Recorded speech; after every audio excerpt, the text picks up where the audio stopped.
L'or est déjà dans la stratosphère. L'argent, lui, est en train de suivre. Et comme à chaque cycle, une grande partie des investisseurs réalisent après coup qu'ils ont raté le mouvement. La vraie question maintenant, ce n'est pas est-ce que l'or peut encore monter, mais plutôt quel est l'actif qui n'a pas encore explosé et qui pourrait suivre le même chemin. Et il existe un actif historiquement en retard par rapport à l'or et l'argent. Un actif que le marché continue d'ignorer et qui commence seulement à sortir de sa phase d'accumulation. Dans les prochaines minutes, je vais t'expliquer pourquoi cet actif est en retard, pourquoi ce retard est justement une opportunité, et surtout comment ne pas refaire l'erreur de regarder le mouvement une fois qu'il est déjà terminé. Si tu as raté l'or, si tu as raté l'argent, celui-ci tu ne veux pas le rater. Avant toute chose, avant de commencer la vidéo, n'hésite pas à me mettre un like, un commentaire et à t'abonner à cette chaîne YouTube. De la même manière, si tu n'es pas encore présent dans mon Telegram trading ou crypto, je te mets tous les liens dans la description pour que tu puisses nous rejoindre. Ce sont les premiers liens que tu vas trouver dans la description, donc tu ne peux pas les louper. Maintenant que tout ça est dit, on va pouvoir commencer la vidéo.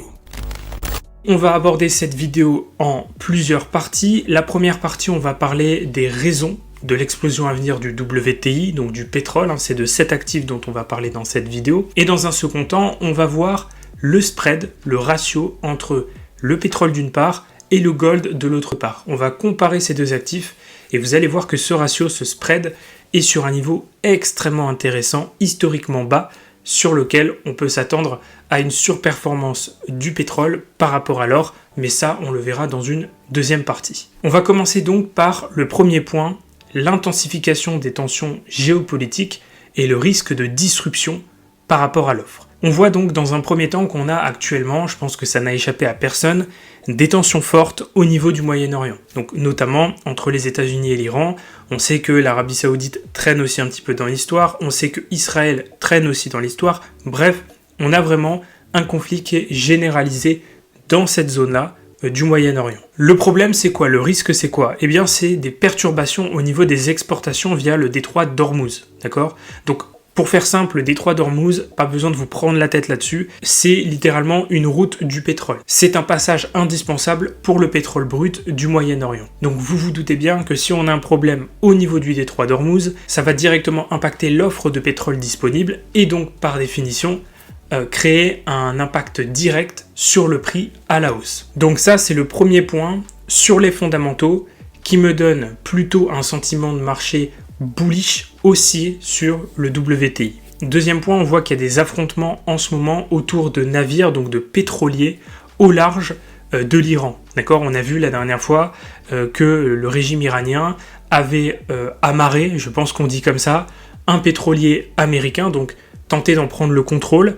Les Américains ont répliqué avec l'abattage d'un drone Shahed iranien. On voit vraiment qu'il y a une tentative d'un côté ou de l'autre, d'influencer directement le trafic, le transport pétrolier de ces différents pays. Et ça, évidemment, quand vous avez un impact sur l'un ou plusieurs grands pays pétroliers, vous avez compris que la conséquence, c'est une hausse significative du prix du pétrole, qui est donc du coup incarné par ces tensions et ce risque d'intensification des tensions. Je vous mets à chaque fois un petit lien que vous pouvez aller consulter. Ici, donc, c'est le lien du journal Reuters qui vous permet donc directement de rendre compte de tout ce que je viens de vous expliquer. Ça vous permet en même temps d'aller vérifier les informations que je vous partage dans cette vidéo. J'ai rajouté une petite phrase qui dit « Dès que la menace géopolitique s'intensifie, les prix peuvent monter très vite ». Et c'est exactement ce qu'on est en train de voir actuellement. Deuxième point, la demande mondiale qui est toujours en croissance malgré justement la pression qu'on voit sur l'offre en ce moment. Vous avez donc l'Agence internationale de l'énergie, l'AIE, qui vient donc de relever ses prévisions de croissance. D'accord ? Donc globalement, la demande avait un certain niveau. Aujourd'hui, on est à un niveau beaucoup plus élevé. La demande est estimée pour 2026 à 930 000 barils par jour. Donc on a vraiment une augmentation de la demande de barils de pétrole journalière. Et ça, évidemment, pour que les prix restent au niveau actuel, il faut que l'offre puisse suivre. Seul problème, c'est que si vous regardez ce qu'on disait un petit peu au-dessus, si on a ne serait-ce que un ou plusieurs de ces signaux qui vient à s'allumer rouge, vous avez compris que l'offre ne pourra pas suivre et surtout on aura un problème au niveau de l'offre sur le pétrole avec une demande qui est soutenue, qui augmente même si on regarde donc les prévisions de croissance de la demande pétrolière de l'AIE, et ça, évidemment, ça contribuera à avoir une hausse significative sur le prix du baril de pétrole. Encore une fois, je vous ai mis l'article ici, vous pouvez aller le consulter, qui explique donc la prévision de croissance pour 2026 de l'AIE. C'est intéressant d'aller lire l'article, je trouve, ça permettra même de complémenter, de compléter ce que je viens de vous partager à l'instant. Cette révision à la hausse, du coup, elle s'explique par une normalisation des économies après les perturbations récentes et donc une reprise de la consommation d'énergie plus forte que prévu, d'accord ? Et c'est aussi, et il ne faut pas le minimiser, un impact direct de l'IA, puisqu'on sait que l'IA, c'est un écosystème global très demandeur en énergie. On voit que OpenAI, Google, enfin les plus grosses boîtes essayent de construire des data centers pour pouvoir stocker la data et surtout pouvoir faire fonctionner les modèles de LLM comme ChatGPT, Gemini, etc. Et on est vraiment dans une course vis-à-vis de la création de ces data centers, ce qui consomme de l'énergie électrique, mais pas seulement, de l'énergie au sens global du terme. Et ça, évidemment, c'est un point très important. Je pense que cette consommation d'énergie va continuer d'augmenter avec la croissance de l'IA. Évidemment, la robotique humaine, j'allais dire, mais c'est pas vraiment des robots humains, mais l'aspect plus robotique, version humanoïde, va aussi être extrêmement coûteux en énergie. Et ça, évidemment, ça va se refléter sur une hausse du prix des matières premières énergétiques et notamment du pétrole. Et ce qui est important de comprendre, c'est qu'on n'est pas forcément sur des économies occidentales, voire asiatiques, qui explosent au niveau de la demande de pétrole. C'est aussi que vous avez les producteurs de pétrole qui ont réduit leurs investissements, puisque pendant un moment, la demande était moins forte qu'avant. Donc vous avez des producteurs qui ont réduit les investissements, par rapport à du coup la demande qui était beaucoup plus faible, et maintenant que la demande repart à la hausse, eh bien vous avez des producteurs qui n'arrivent pas à suivre. Donc une demande qui accélère alors que de nombreux producteurs ont réduit les investissements égale potentiel de prix plus élevé. Ces petites phrases entre guillemets à chaque fois c'est des espèces de conclusions du point, donc du point numéro 2 ici et du point numéro 1 juste avant, pour que vous puissiez bien garder en mémoire le message important de ces différents points. Numéro 3, on va parler du sous-investissement et des capacités de production limitées. D'accord ? Il faut garder en tête que un projet pétrolier, ça demande des années d'investissement et un coût de production assez important. Tout ça, ça va influencer les prix du baril. Ce que vous devez comprendre, et tout est expliqué sur ce lien ici que vous pouvez retrouver dans la description, c'est que actuellement, le coût de création de nouveaux puits ou de nouveaux champs pétroliers se situent au-dessus des prix actuels du baril. Ce qui veut dire que les producteurs, actuellement, n'ont pas d'incitation à augmenter fortement la production si les prix restent bas. Si le prix du baril augmente, ils vont être donc par définition beaucoup plus rentables à l'idée de créer de nouveaux puits ou de nouveaux champs pétroliers, puisque les barils qu'ils vont pouvoir exporter par la suite justement à la création de ces nouveaux puits ou de ces nouveaux champs, ils vont récupérer plus d'argent puisque le prix du baril aura augmenté. Donc la rentabilité, le profit généré augmente. Actuellement, ce n'est pas le cas. Si les prix restent aux alentours des 55 $ le baril, 60 $ le baril, eh bien ces producteurs ils n'ont aucun intérêt à créer de nouveaux puits ou de nouveaux champs pétroliers. Et ça, évidemment, c'est un problème puisque ça veut dire que l'offre n'évolue pas, n'augmente pas, alors que la demande, elle, reste soutenue et continue d'augmenter. Je vous ai mis une petite conclusion ici. Moins d'investissement aujourd'hui, ça veut dire que l'offre future est forcément plus faible et donc des prix qui peuvent exploser quand la demande rattrape l'offre, ce qu'on est en train de voir actuellement et ce qui augmente de plus en plus. Alors, les détracteurs pourraient me dire oui, mais les Américains ont capturé Maduro, d'accord, donc le président vénézuélien, et globalement ils ont mis la main sur tout le parc pétrolier vénézuélien. Donc en réalité, on n'a plus de problème, puisqu'ils vont contrôler ce pétrole-là, ils vont le raffiner, ils vont l'exporter, et donc ils vont augmenter de manière drastique la production de pétrole, donc l'offre de pétrole mondiale. Sauf que c'est pas aussi simple que ça. Le cas du Venezuela est très intéressant, puisque la production, elle peut pas augmenter aussi rapidement qu'on le pense. On a des infrastructures qui sont dégradées, et on est sur un pétrole qui est dit lourd, extra lourd, c'est-à-dire difficile à raffiner.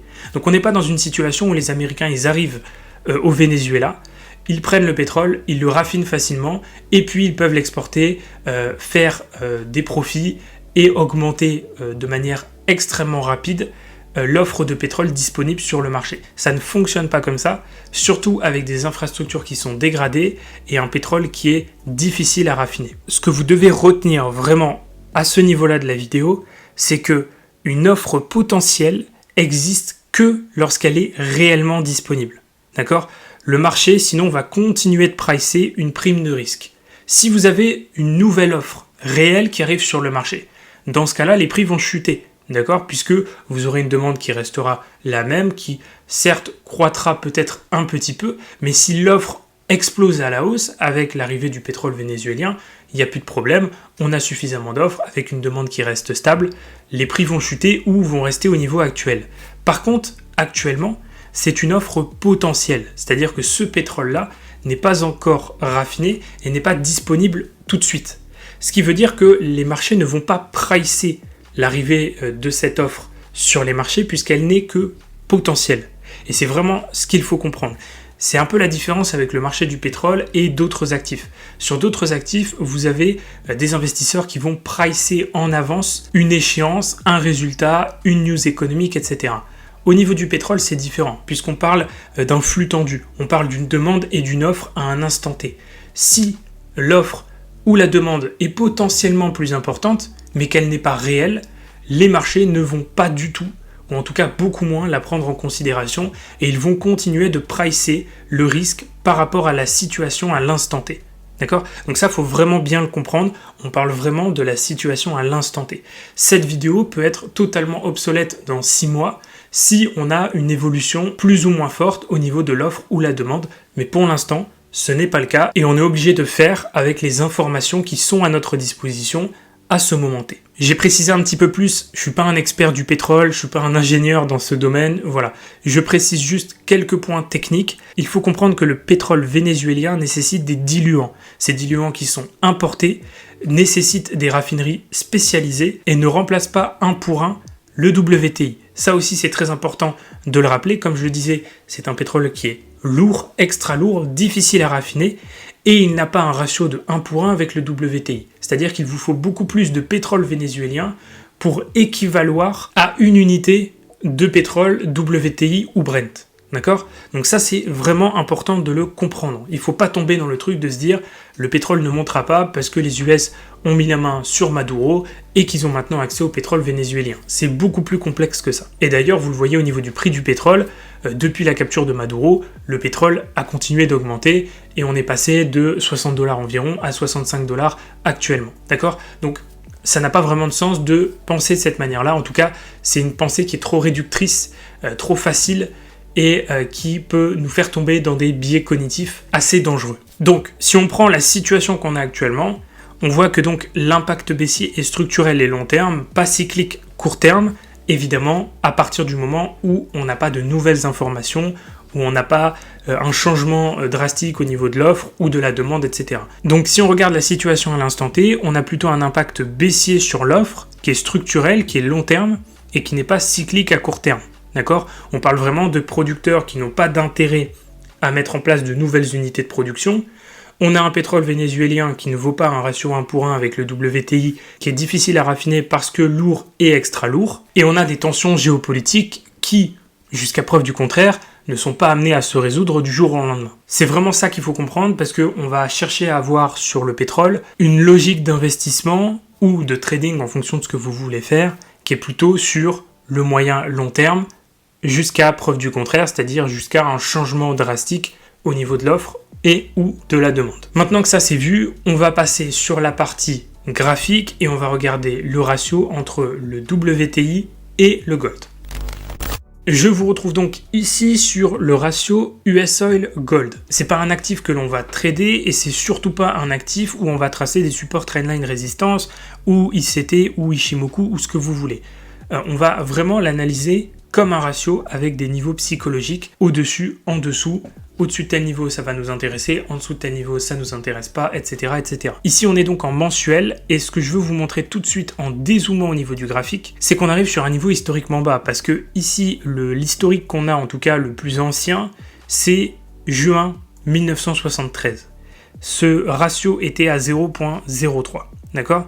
Actuellement, on est à 0.01, on est sur un niveau de plus bas en dessous de 1973 et en dessous de 2015-2016 où on était à 0,02.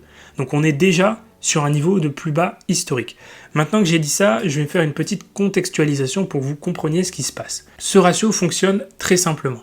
Quand vous avez une baisse au niveau de ce spread, de ce ratio, ça veut dire que l'or surperforme le pétrole. Donc vous avez un or qui est plus fort comparativement au pétrole. C'est plus intéressant à ce moment-là d'acheter de l'or que du pétrole. A l'inverse, quand vous avez le spread qui monte, le ratio qui explose, ça veut dire qu'on a un pétrole qui est plus fort que l'or. Donc c'est plus intéressant à ce moment-là d'acheter du pétrole que de l'or. Ici pareil, on chute au niveau du spread, ça veut dire que l'or est plus intéressant. Ici on monte, ça veut dire que le pétrole est aussi plus intéressant dans ce cas-là. Donc je pense que vous avez compris, c'est vraiment simple à comprendre. Si on chute, l'or surperforme le pétrole. Si on monte, le pétrole surperforme l'or. Ce que vous voyez assez rapidement ici, c'est que globalement depuis 2016, on est sur un cycle. Vous avez le pétrole qui surperforme, l'or qui surperforme à son tour, le pétrole à nouveau, l'or encore. D'accord ? Donc on est vraiment dans une dynamique cyclique. Chaque surperformance d'un actif, d'un des deux, s'accompagne par la suite d'une surperformance de l'autre. Ce qui veut dire que là, on a eu une surperformance magistrale de l'or par rapport au pétrole, et on arrive sur un niveau où c'est plutôt l'inverse qui va se produire. Le pétrole va surperformer l'or. Surtout que si on regarde au niveau graphique, depuis 1973, on n'est pas venu visiter ces niveaux. Et la seule fois qu'on l'a fait depuis 1973, c'était pendant le Covid en 2020. Sauf que le contexte est particulier. Pendant le Covid, vous aviez les confinements, donc les gens ne prenaient plus la voiture, ne prenaient plus l'avion, ne se déplaçaient plus, ne consommaient plus ou tout du moins consommaient beaucoup moins. Donc il y avait une baisse significative de la demande d'énergie et donc de pétrole. Si vous n'utilisez plus les voitures, l'avion, si vous consommez moins, il y a moins de bateaux, même le transport mondial est complètement à l'arrêt. Et donc vous avez une baisse drastique de la demande de pétrole, ce qui veut dire un effondrement du prix du baril. Pour ceux qui se rappellent, pendant la période Covid, on a même le prix du baril sur les produits futurs qui était passé en territoire négatif. Donc cette baisse au niveau du spread sur la période Covid, elle ne correspond pas du tout à un or qui aurait surperformé le pétrole de manière complètement magistrale, mais ça correspond plutôt à un pétrole qui s'est complètement effondré par rapport à l'or. Donc ce niveau-là, c'est un peu une anomalie. On n'avait jamais connu de confinement depuis 1973, c'est la première fois que ça arrive, et vous avez un actif des deux dans le ratio, dans le spread, qui s'est complètement effondré. Si on enlève cette petite anomalie particulière qu'on peut donc imputer à ce risque sanitaire et à ces confinements, eh ben c'est la première fois depuis 1973 qu'on se retrouve sur ces niveaux. Avec une demande de pétrole qui augmente, si on regarde donc du coup les estimations qu'on a vues tout à l'heure, et avec une offre de pétrole qui est plafonnée, puisque à ce prix, au niveau du baril du pétrole, les producteurs n'ont plus d'intérêt à créer de nouvelles unités productives. À ce moment-là, quand je regarde ça, je me dis, il y a quelque chose qui cloche, il y a quelque chose de pas normal. Soit je me trompe totalement, et en fait, le pétrole va rester sur ces niveaux-là, l'or va complètement exploser, et en fait, l'or n'est pas du tout surévalué, et le pétrole n'est pas du tout sous-évalué, ce qui me paraît largement particulier quand vous voyez la courbe de performance de l'or. Soit le marché mésestime, sous-estime largement le prix du baril, et on va avoir un retour à la moyenne, on va voir l'élastique qui va se détendre d'un coup, et ça va partir très fort. Parce que si vous regardez les mouvements, ce sont des mouvements très impulsifs, très forts, très dynamiques sur ce spread. Quand l'un surperforme l'autre, il ne fait pas dans la dentelle. Donc pour moi, cette zone ici, d'accord, qu'on est en train de rattacher, autour de laquelle on est en train de se rapprocher le plus possible, c'est la zone qui va m'intéresser. Je ne sais pas si on reviendra dans cette zone, parce que ça veut dire que l'or devrait encore surperformer le pétrole de l'ordre de 30, 40, 50 à 60%. Ça me paraît encore une fois beaucoup trop par rapport au contexte actuel. Je pense qu'on est vraiment sur le niveau où le pétrole est sur le point de surperformer l'or et va démarrer une dynamique haussière par rapport au gold. On aurait donc plutôt un gold correctif, un gold plutôt baissier, et à l'inverse, le pétrole qui accélère et qui décolle littéralement. Donc voilà, à ce stade de la vidéo, normalement, vous devez vous rendre compte d'une chose, c'est que l'aspect fondamental qu'on vient de voir tout à l'heure avec les 4 points sur la partie écrite et la partie technique, donc graphique avec ce ratio, avec ce spread, sont en train de rentrer en connivence. Vous avez à la fois le fondamental et macroéconomique, même géopolitique, et l'aspect technique qui s'auto-valident mutuellement. ce qui veut dire que c'est plutôt bon signe pour une idée de trade, une idée de position, même une idée d'investissement. Je vais vous parler maintenant en dernier point de mes targets. Je vais vous parler donc de mes objectifs sur le pétrole à horizon moyen, long terme, voilà, globalement sur les prochaines targets que je vais aller chercher sur cet actif. Allez, nous y voilà, on se retrouve donc sur le pétrole, donc on est sur le pétrole brut WTI, sur le graphique du pétrole qui est actuellement sur une cotation de 64,50 $ le baril. J'ai commencé du coup à me positionner à plusieurs reprises, je me suis déjà positionné en octobre 2025 avec cette position, j'ai actuellement 2 positions qui tournent à l'achat, une position qui est déjà à break-even et une position que je viens de prendre tout à l'heure à l'achat, encore une fois, forcément dans la logique de cette vidéo. Quels sont du coup les targets qui vont m'intéresser? Déjà, il faut qu'on réussisse à passer cette zone, qui était donc une zone de support, qui est devenue une zone de résistance ici. Cette zone est très importante, hein, c'est la zone entre 63 et 66 $. À partir du moment où on aura passé cette zone, qu'on aura cassé cette trendline baissière, je m'attends à une accélération du prix du baril pour pouvoir aller chercher à minima entre 80 $ et 90 $ le baril. Donc on sera entre cette zone ici et cette zone ici. D'accord? Ces deux niveaux-là, ce sont les niveaux qui vont m'intéresser. On reviendra donc sur des niveaux de plus haut. Ici, par exemple, pour les 80 $ et pour les 90 $, on reviendra sur tous ces petits niveaux ici qui vont être particulièrement intéressants. D'accord? Donc pour moi, là, l'objectif, c'est d'aller chercher les 80-90 $ le baril, ce qui donne sur les niveaux actuels une performance de l'ordre de 20% à 30-35% pour le niveau des 90. Ça, c'est ce qui va m'intéresser à court terme. Je pense qu'on peut aller chercher beaucoup plus, je pense qu'on peut aller chercher les 100 $, on peut même exploser au-delà des 100 $, mais je vais éviter d'avoir un forecast, d'avoir une analyse qui est aussi trop optimiste, trop futuriste, parce que le but c'est de donner des targets, des objectifs qui sont réalistes. Évidemment, je vais commencer à prendre des profits aux alentours des 80 $, 90 $. Je vais jamais laisser 100% de ma position jusqu'à 100 $ et plus. Donc, s'il va chercher 100 $ et plus, bah c'est très bien parce que j'aurai encore des positions qui tournent et je ferai encore de larges profits par rapport à ça. Maintenant, c'est pas ce que je vais privilégier et je vais surtout pas garder ma position en me disant je vais attendre les 120 $ pour faire un x2 sur ma position. Ça n'aurait absolument aucun sens. Donc, encore une fois, je vous donne des objectifs qui sont réalistes, qui sont concrets, qui sont, à mon sens, largement faisable sur cet actif. Évidemment, par rapport aux recherches que vous allez faire, si vous faites des recherches après cette vidéo, vous allez peut-être tomber sur des targets beaucoup plus optimistes que les miennes. Ça, encore une fois, ça ne dépend que de vous, c'est à vous de prendre vos propres décisions et de déterminer vos propres targets si vous souhaitez investir sur cet actif en fonction de votre analyse. Comme d'habitude, je ne fais pas de conseils en investissement, je n'incite pas à la prise de position, au trading ou à quelconque forme d'investissement sur les marchés financiers et je vous incite bien à faire vos propres recherches après cette vidéo. Voilà mesdames et messieurs, vous savez tout sur ce que vous devez savoir par rapport au pétrole, au WTI et à cette opportunité qui pour moi va être tout aussi intéressante que celle qu'on a connue sur l'or ou sur le silver, donc l'argent. Évidemment, peut-être pas dans les mêmes proportions, même si, à mon avis, si on va chercher les 100-120 $ sur le pétrole et qu'on a vraiment l'explosion que j'attends sur cet actif, on aura donc l'occasion de faire des performances qui seront loin d'être ridicules par rapport aux performances qu'a pu faire l'or ou l'argent. Donc ça, c'est vraiment important de l'avoir en tête. Évidemment, vous l'avez compris, je ne prends pas qu'une seule position, je vais continuer d'acheter tout au long de cette hausse pour cumuler les positions, cumuler mon exposition, augmenter mon exposition plutôt, et essayer de rentabiliser le plus possible cette hausse, cette position, cette analyse, et donc ce postulat que j'ai sur le pétrole aujourd'hui. Si ça vous intéresse de savoir comment je vais manager tout ça, comment je vais profiter de cette opportunité, comment je vais faire pour augmenter mon exposition de manière réfléchie, contrôlée, comment je vais faire pour surfer sur cette vague haussière sur le pétrole, je t'invite à me rejoindre directement dans mon canal Telegram de trading que tu as dans la description de cette vidéo où je vais tout expliquer et où je vais te partager mes entrées, mes positions, mon management. J'ai déjà une position actuellement qui est aux alentours des 3 R, donc 3 fois mon risque, et qui est à break-even, et je vais continuer d'en prendre pour pouvoir profiter de toute cette hausse.